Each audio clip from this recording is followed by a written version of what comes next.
Kirk. I've been trying to give people like the Cliff Notes version of your like lunatic world. It's very difficult. You got a lot of misfits, a lot of dumb drama. I think I've painted the picture well enough, but if you could fill us in on where you're coming from on these lunatics, that would help. There's nothing cuter than when a Minifan pretends he's a semi-Minifan like you're doing right now. I actually enjoy it. I have to admit, you're doing a really good job pretending you're not obsessed with my show. I prefer what I just saw on Twitter, the Mincels. I like that better than the Minifans. The Mincels is very funny. Why are we playing, by the way, a week before Bruce Springsteen turns 70, the greatest human being who's ever lived? Why am I being brought in with John fucking Bon Jovi on this show? Because you got a kid from fucking Africa that has no idea who the hell Bruce Springsteen is. Zod doesn't give a fuck. You know who John Bon Jovi is? Yeah, that was. That's FIFA. So why I know this? That's FIFA '98 soundtrack. That makes more sense because I was gonna say this is not from the Zod playbook usually, but that makes sense. FIFA. Okay. Oh, that is hideous. Well, I mean, there's no real way to explain these people other than they're all completely fucking crazy, as am I. King of the crazies. And we've sort of united together, and we do our thing every day. And, you know, despite the fact that everyone at Barstool, now led by you, who I saw today, Deke Zuckers, I mean, he's absolutely unsubstantiated cheap shots at me. I mean, I'm just trying to get through the day. You don't get to be Mr. fucking thick skin. I can take a joke and then get Deke Zuckered. No, my feelings are hurt. Everybody at this company gets Deke Zuckered because they don't understand that there's context and tone, and all of a sudden Kirk Minihane's going to be crying about it too. This idea that, you know, that I'm working because of what you do. Okay, fine. Like I don't even understand. What the fuck are you talking about? You literally on your show was like, what do these guys do all day? Well, first of all, I don't speak like that. Secondly, when I said that, Feilerberg said, it's a good question. I don't know what I do all day. So he doesn't even know the answer to the question. Ask him. He's your partner. Well, I know what the fuck I do. So that's where I'm coming from. Yeah, good. You do a lot. Have I ever questioned your work ethic? No, but there was. Well, I guess I got lumped in with the rest. Shut the fuck up. Well, no. Then you gotta be more articulate on your fucking show. You apologize. No, you got to get that shit out of your ears and learn how to fucking listen. Go back and listen and tell me if it doesn't sound like you're talking about me and everyone on the show. I was on with you when I said it. And Feilerberg's like, I don't know. I said to Feilerberg, what do you do all day? He said, I don't know. I could be. How much more articulate can I be than that? I mean, well, when you go back on your show and you recap it and you say those three lumps on the show, blah, blah, blah, it sounds like you're lumping me in. I stand by that. Well, you are a lump, but you work hard. You can be both. Well, why don't you fucking say that next time? Fine. You're a hardworking lump. Thank you. Thank you very much. Jesus. That's all I was looking for. What did you shoot today? I don't know what you're talking about. I did the podcast, did some more podcast work after that, had some podcast meetings. I don't stop. I grind. So 6A to 6A every day, baby. MHB told me his name is John Devon. Is that true?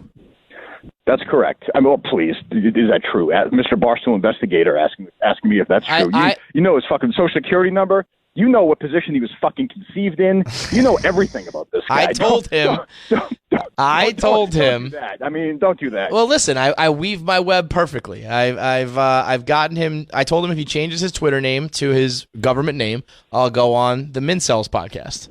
And I might actually demand that he changes the name to Mincels over Minifans.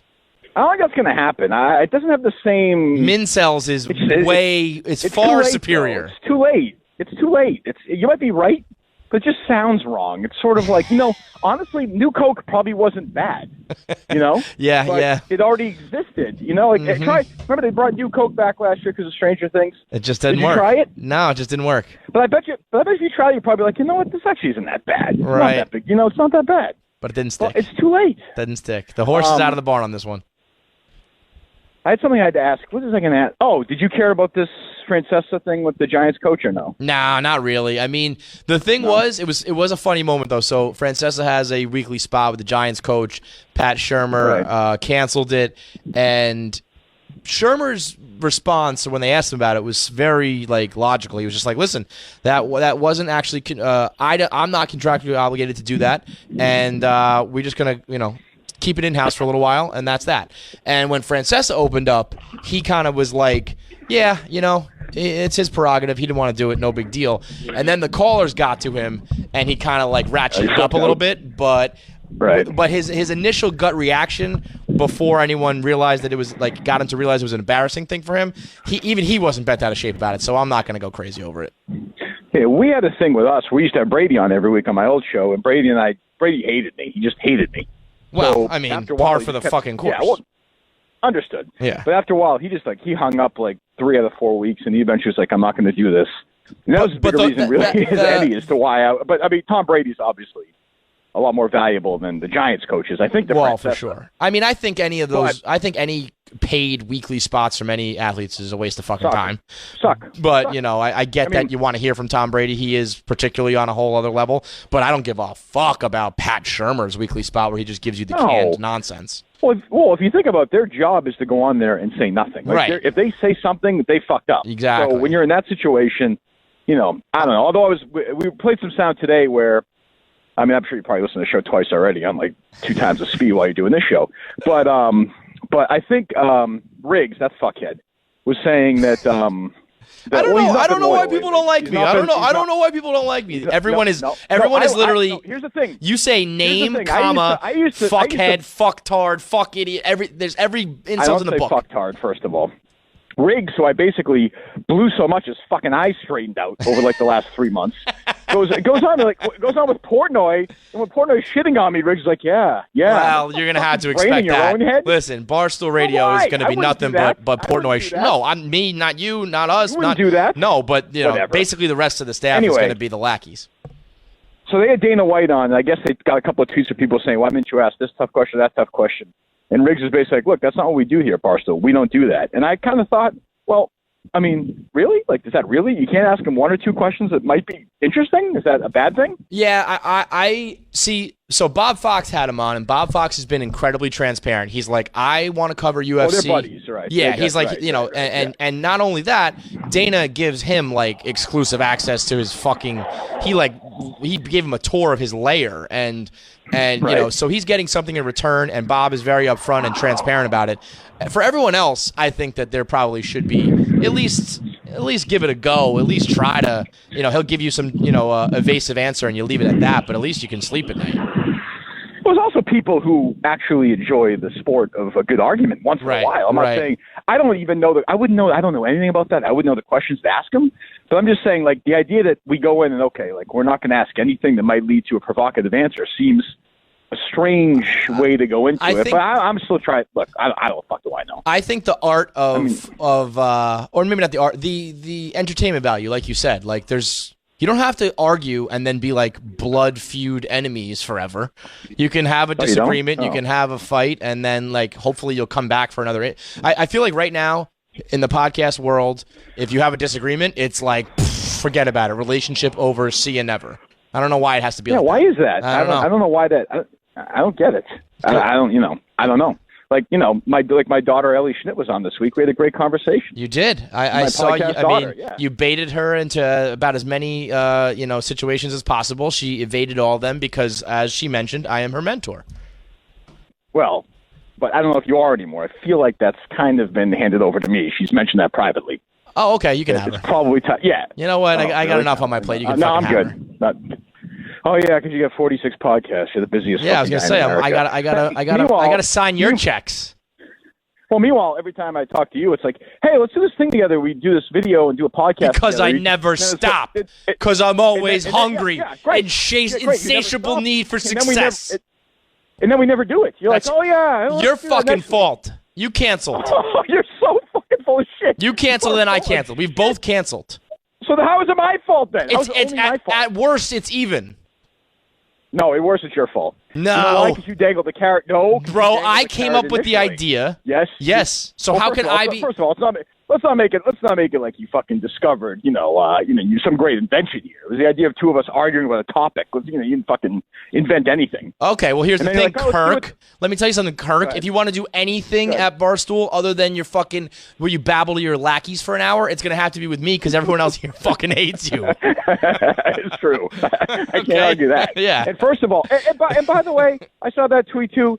our podcasts sometimes are fucking 2.5 hours, 3 hours. Oh, wow. Hold on. We do them every single day. Give me another podcast at Barstool. It's every single day. You know what? It used to be mine, and then sales told me to stop doing them. They told me to stop working so hard, Kevin. That's what they told me.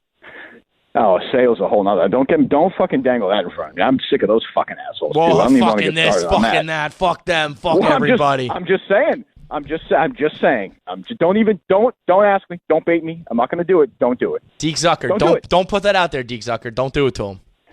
I'm sure when you do that, that's so. I'm going to be there in a couple of weeks. So I'm sure you're going to have me on. You'll be excited to have me there. I know everyone's excited. I'll be there as P1 Minifan or whatever you guys say. I will be here with open arms and the welcoming committee. I will be the only one. Why are you by yourself today, by the way?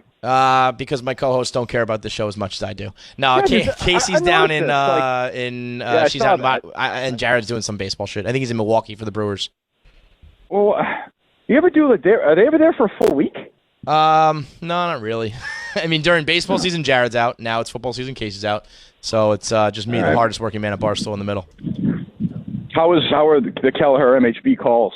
Kelleher loves to talk. Wanted to give me his whole fucking background. He was supposed to just tell me what happened at the hot dog contest. He never even fucking told me. What happened at the hot dog contest? Anything? Somebody eat some hot dogs? No, it was fucking stupid. It was all born because Steve Robinson lied years ago about finishing second in the hot dog eating contest. So we put together a bunch of idiots to eat hot dogs. That was really it. Oh, I didn't realize you guys actually did it. Okay.